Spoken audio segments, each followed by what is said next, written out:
Good morning. I'm Harley Schlanger from the LaRouche organization with your daily update for December 3rd, 2021. It's Friday, so I'm going to take your questions. And I had a lot of questions, but also just a lot of emails from people who were commenting on some of the themes that I took up this week. And one of the ones that provoked the most comment was the post from yesterday is the transatlantic war hawks crazy enough to provoke war with Russia? Now, I have to tell you that almost every single one of you who responded said, yes, they are. And a number of responses elaborated on that a little bit. But the whole question that comes out on this is, are you sure that they're crazy? Is there some other intent behind it? Well, they're crazy and evil. I would say it's a combination of those two factors that are essentially, they meld together in the concept of unilateralism. The idea that all of history is a prehistory to the point at which the Cold War ended and the United States and the West emerged victorious, and that the victory was that of neoliberalism and geopolitics. That on the geopolitics, it's that the West was right, the West had the power, the democratic liberal system by which the people who pronounce this have a very specific view. And I'll get into that in the second question. But that what happened with the end of the Cold War is the Soviet Union collapsed. That's the last ideology that was an attempt to overtake so-called capitalism or Western democracy. And we won. This was our victory. It proved that our system is the best. This is the project for the new American century, that now America should impose its will on every other country. But of course, every other country should want that because we're so great. And it's the arrogant hubris of this unilateralism which is behind the constant war we've been in since 1991, when George Herbert Walker Bush pronounced that we're entering a new world order. And what was that new world order? One in which American military power was unquestioned, American economic power was unquestioned, and we had the right to demand that every other nation conform with our view. And so if you look at that, what do we see happening today? Let's look at some of this I mentioned yesterday, but the NATO Foreign Ministers Summit.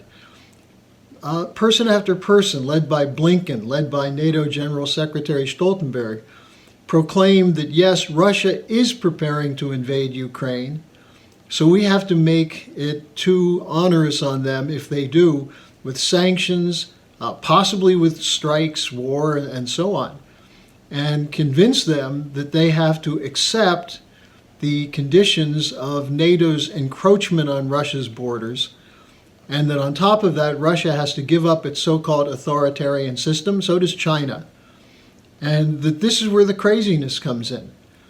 As we're pushing this, and by we're, I mean the transatlantic nations, we're undergoing a fundamental loss of confidence based on the collapse of our system. As Lyndon LaRouche said in 1984, when he predicted the end of the Soviet system within 5 years, and he missed it by a little bit, but he was basically right. He warned that if the West continues in its present direction, it will be next. And we've seen this in increments, in the 2000 dot-com bubble collapse, 2008 collapse, the 2019-2020 economic crisis, and now the attempt to solve the economic crisis by printing money, by asserting unilateralism in policy. As this system is disintegrating, its adherents are becoming more and more aggressive. And we see this with for example, the presentations at the Atlantic Council, Chatham House, the Council on Foreign Relations, all of which insist that Russia and China will collapse because they're authoritarian governments. The West is engaged in regime change operations in Russia, China, Iran, everywhere they don't like a country. If a country doesn't submit to the unilateralism of the rules-based order, then they're targeted. But in the meantime, it's our system which is collapsing with hyperinflation, with a pandemic which we have not yet resolved or solved, with the insanity of the Green New Deal, moving toward energy sources based on fake science that will not provide for the population of more than 7 billion people. In fact, if you go to a total sustainable energy system, you may only have the ability to support 1 to 2 billion people. So then you look at the hubris involved in the promotion by Biden, by Boris Johnson and others of a so-called summit of democracies. Well, where's the democracy in the United States? We have censorship. We have the restrictions on other parties. You know, if you try, as my colleague Diane Sayre reported, if you try to get a third-party candidate on the ballot in New York State, they just tripled the number of signatures you have to get that are 3 times more than you have to get if you're a Democrat or a Republican.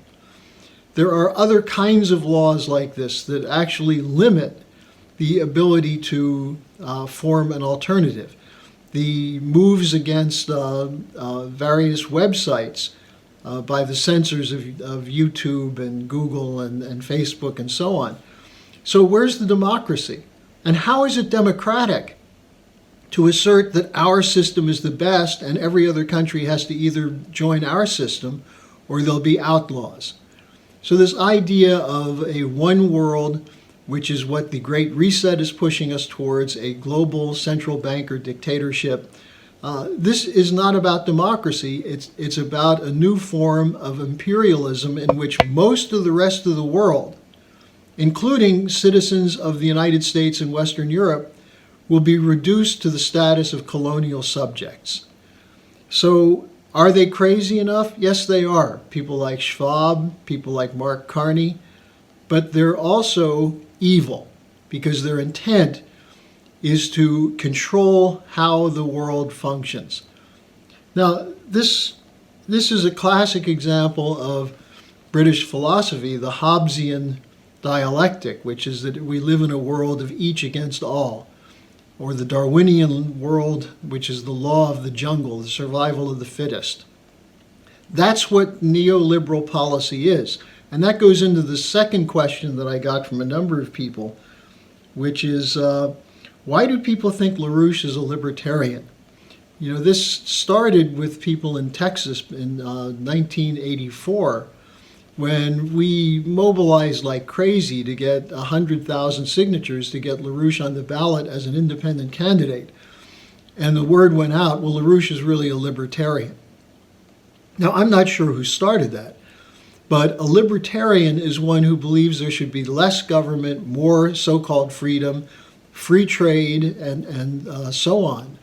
No restrictions against individual commerce or enterprise. But what happens in a total free trade system, a libertarian system, is that you have the emergence of globalist cartels, the companies that are powerful enough to underprice everyone else and drive them out of business. This is monopoly capitalism. This is the era of the trusts. Now, this wasn't just at the beginning of the 20th century when Teddy Roosevelt supposedly was going to bust up the trusts. Actually, he busted up the opposition to the trusts, and what we saw by the 20s was the emergence of the trusts or the monopolies as the dominant forces of economic and finance and also governmental power. That's what the world government of today represents, taking away sovereignty, taking away the right of sovereign nations to protect their citizens from the ravages of uncontrolled free trade and the underpricing and the hollowing out of a manufacturing sector in order to get the cheapest goods. Because that's what the libertarian or neoliberal system is about. How do you get things made cheapest? How do you make the most profit? How do you squeeze the most profit out of a system? LaRouche is the opposite of that, the American system. It's not a dictatorship. It's that you have a commitment to the idea that government intervenes on behalf of the general welfare of all of its citizens. Now, some people say the general welfare clause is really about socialism.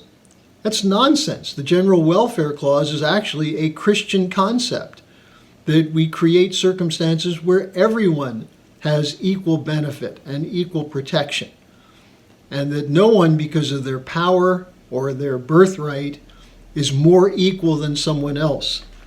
And so this idea of the libertarian philosophy or neoliberalism, which sounds good, you don't put restrictions in front of anybody. We have total freedom and liberty. Well, the founding fathers wrote about the difference between freedom and liberty and license, the ability to do whatever you want, which undermines the moral fabric of a system. And it's ironic that some of the people who are calling for more freedom at the same time see their enemies as the whole rock, sex, drug counterculture, which was actually initiated by libertarians.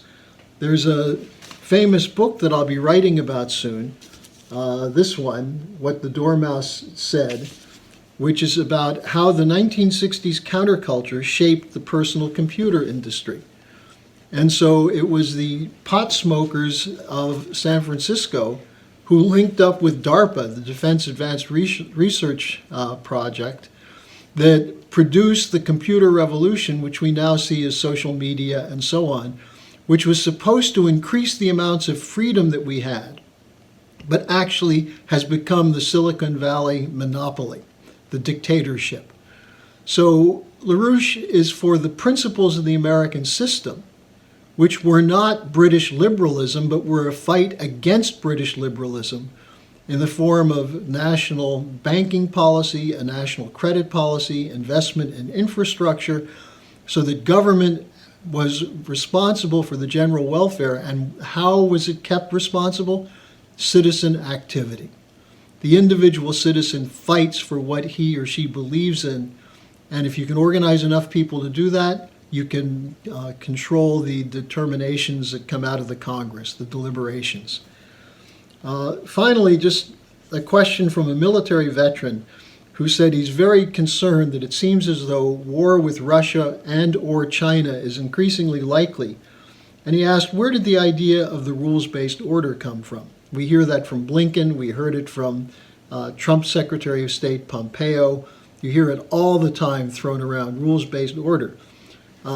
Russian Foreign Minister Sergei Lavrov, in response to the discussion of the rules-based order from the G7 and NATO summit back in June, wrote that what you actually have is rules of a world, you have the rules-based world order concept as a counterweight to the universal principles of international law with the UN Charter as its primary source.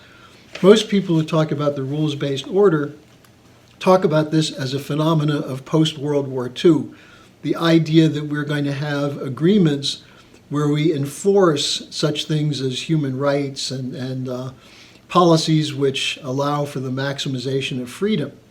But the rules-based order, as it presently is constituted, is primarily designed to impose arbitrary rules that come from where?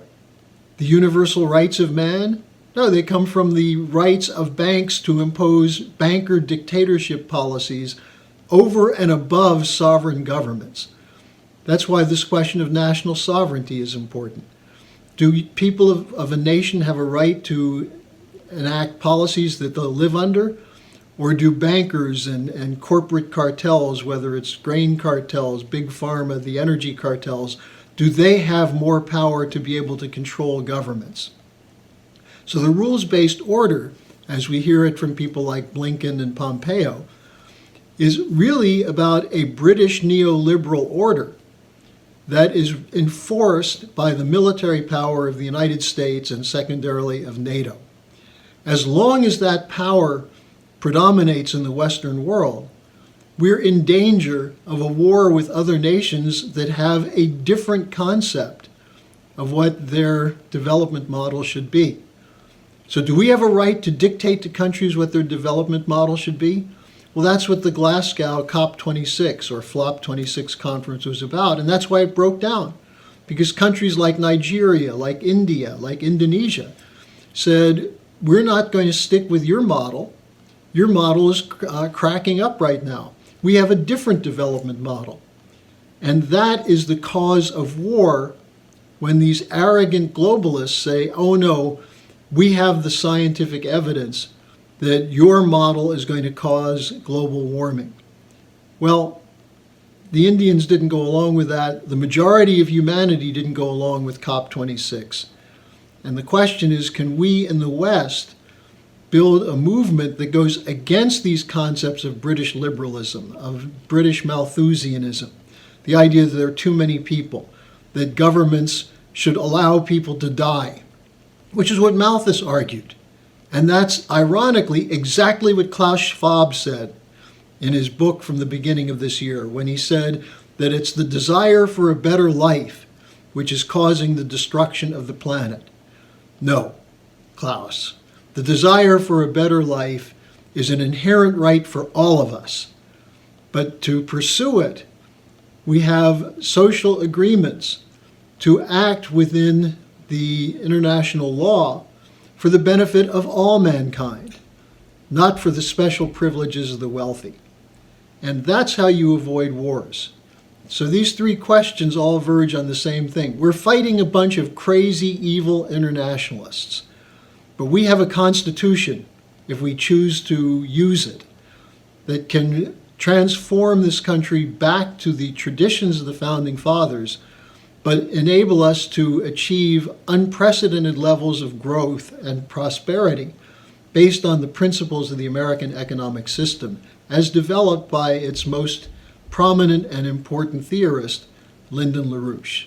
So thanks for joining me this week. Tomorrow there's a very important conference on what must be done to establish a modern health system in every country in the world. It will be on the schillerinstitute.com starting at 1 p.m. Eastern, and I'd urge you to join us then. Thanks, and I'll see you next week.